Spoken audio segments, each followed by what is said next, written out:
Tim hukum Peggy Setiawan terus berupaya menyelamatkan Peggy dari keterlibatannya dalam kasus pembunuhan Vina dan Eki. Setelah rekan Peggy ramai-ramai membela dengan cerita bahwa saat peristiwa pembunuhan Vina terjadi, Peggy berada di Bandung, bukan di Cirebon. Kini muncul bukti gaji Peggy saat bekerja di Bandung. Lantas sekuat apa bukti tersebut? Sudah bersama dengan kami penasihat ahli Kapolri, Irjen Pol Purnawirawan Arianto Sutadi. Pak Sutadi, selamat sore. Selamat sore, Pak Gan. Ya, terima kasih atas waktunya bersama kami, Pak Sutadi di Prime Time News. Pak Sutadi, apakah catatan gaji ini bisa dikualifikasikan sebagai alat bukti, Pak Sutadi? Ya, kalau menurut yang bersangkutan dianggap sebagai suatu alat bukti. Itu bagian daripada untuk menunjukkan alibi ya. Alibi daripada yang bersangkutan bahwa yang bersangkutan itu menolak tuduhan-tuduhan yang disampaikan oleh penyidik, kira-kira gitu ya. Tapi apapun yang disampaikan gitu ya, itu adalah suatu bentuk ya bukti ataupun keterangan yang oleh penyidik harus diperhatikan ya, diterima kemudian dianalisis untuk melengkapi barang bukti, untuk menyangkal apa-apa yang sudah diterima oleh penyidik yang memberatkan, sehingga nanti penyidik itu tidak membabi buta gitu untuk mencari bukti yang hanya memberatkan si tersangka untuk bisa dikirim ke kejaksaan, tapi harus menyaring berita-berita yang lain, yang positif maupun yang negatif untuk dimasukkan dalam berkas perkara, sehingga karena gini ya, yang namanya penyidikan itu kan membuat terangnya perkara dan untuk menemukan tersangkanya. Ya, membuat terangnya perkara itu harus menjawab semua. Kalau kita prinsipnya pakai si adi demen babi ya. Siapanya itu macam-macam Pak, korbannya siapa, pelakunya siapa, saksi-saksinya siapa, kan banyak ya gitu. Kemudian di mananya tuh lokasinya kejadiannya itu di TKP juga, di TKP-nya banyak itu kan.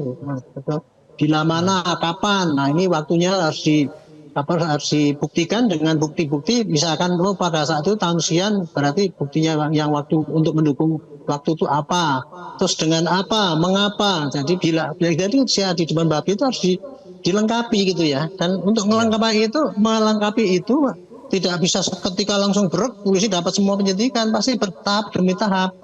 Apabila mendapat tahap informasi seperti ini, maka kemudian dia akan kembangkan ke yang lain itu untuk menuju itu. Tapi kalau ternyata informasi ini ternyata dugaannya begini kemudian salah, ya dia nggak teruskan, cari informasi yang lain. Akhirnya sampai ketemu yang bisa membuat terangnya perkara. Dan polisi harus bisa memberikan penjelasan kepada hakim melalui berkas perkaranya itu, kejadiannya itu seperti ini, gitu. Syukur-syukur kalau ada CCTV ya tinggal nyetel CCTV-nya aja kan gitu, gampang tuh. Tapi kalau tidak ada CCTV-nya ya harus berdasarkan keterangan tersangka ataupun para saksi, kemudian direkonstruksi gitu kan, supaya hakim bisa melihat kejadiannya seperti itu, dan jaksa pun juga meneliti ini cukup bukti sehingga dia bisa mengirim ke pengadilan dan hakim bisa meneliti sehingga bisa menjatuhkan vonis yang benar, vonis yang tidak salah. Jadi gitu Pak. Jadi ini kalau tadi dibilang penyidikan makin rumit, bagi saya enggak rumit karena masing-masing berpendapat beda-beda, tetapi penyidikan ini berjalan terus maju Pak ini. Itu hanya polisi mengharapkan ya keterangan-keterangan apapun sampaikan kepada polisi supaya kita lengkap, tidak misleading gitu loh. Ya, Pak Sutadi, kalau misalnya memang bukti slip gaji itu asli, apakah itu sudah cukup membuktikan bahwa sebetulnya Peggy ini berada di Bandung, bekerja sebagai kuli bangunan, menerima gaji di Bandung, dan tidak berada di Cirebon, seperti yang kemudian disangkakan kepada dirinya pada saat kejadian pembunuhan Vina itu? Saya tidak bisa memberikan ini bukti ini berguna apa tidak ya. Itu karena itu pasti nanti penyidik yang akan menilai bukti itu. Apakah bukti ini cukup mendukung untuk alibi daripada si ini tersangka ini gitu ya. Itu nilainya Pak. Jadi apakah bukti ini cukup untuk memberikan alibi yang kuat bahwa si Peggy tidak ada di tempat itu gitu.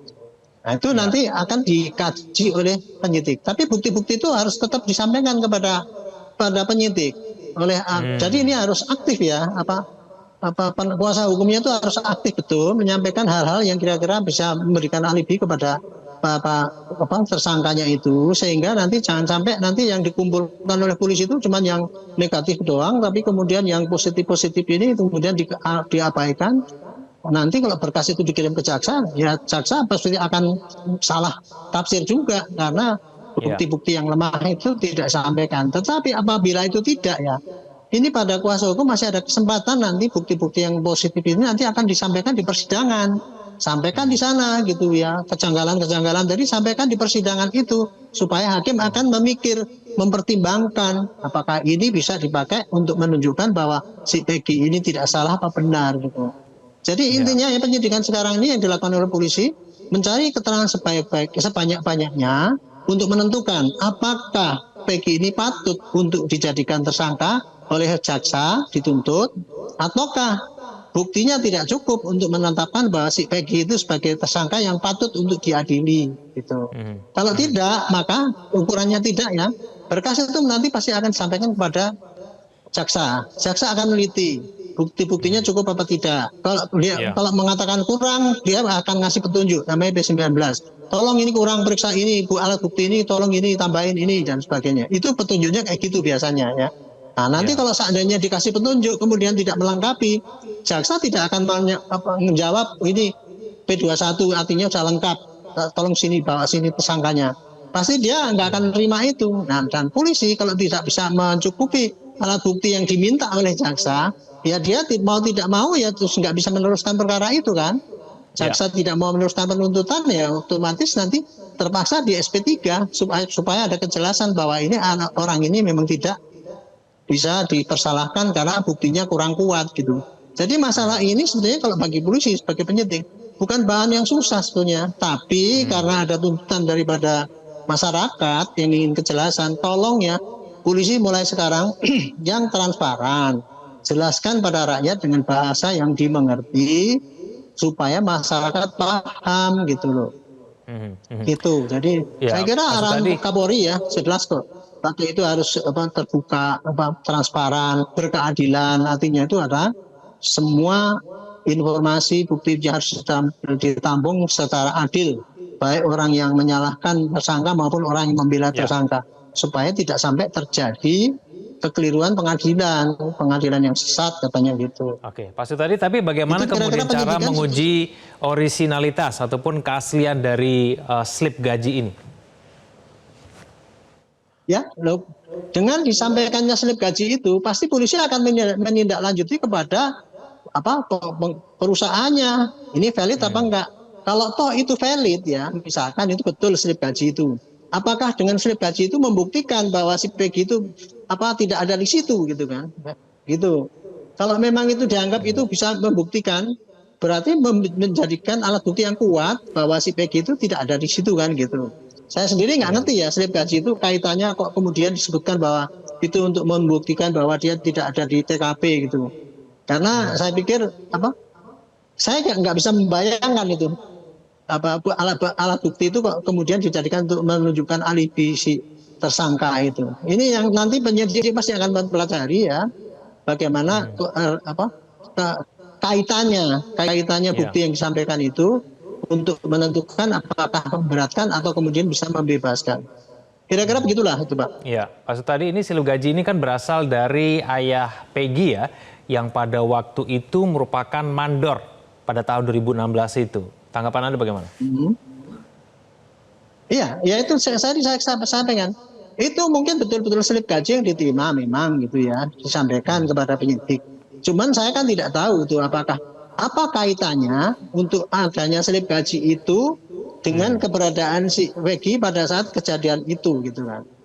Itu kan karena saya sendiri nggak ngerti ya bapaknya itu mandornya di mana, kemudian si Peggy-nya kerjanya di mana, kemudian tapi intinya gini aja lah, kuncinya kepada gini aja. Apabila slip gaji atau bukti apapun yang disampaikan itu ada relevansinya untuk menguatkan alibi, artinya itu alibi itu adalah keterangan pembuktian bahwa orang itu tidak berada di TKP atau tidak melakukan suatu perbuatan yang dituduhkan dengan keterangan-keterangan bukti, baik keterangan informasi atau keterangan saksi atau kenapa itu alibi kalau dikumpulkan itu.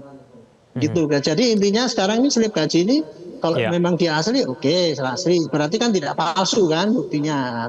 Cuman tinggal kekuatannya untuk menunjukkan alibi ini harus dikaji lagi, gitu. Tidak berarti kalau ada gaji berarti dia tidak ada di situ kan? Belum tentu kayak gitu petunjuk Ya. itu yang harus dirangkai dengan petunjuk yang lain. Apakah ini memang betul-betul menunjukkan bahwa si Peggy ini memang tidak ada di situ, tapi memang bekerja di tempat lain gitu. Oke, Itu baik, kira-kira gitu Pak. Pak. Jadi untuk membuktikan alat bukti itu yang berkesesuaian dengan keterangan yang jalannya Oke. kejadian itu sangat Baik, ditentukan kita oleh akan tunggu nanti analisis kemudian itu. bagaimana Polri menguji ya keaslian dari slip gaji ini. Pak Arianto Sutadi, terima kasih.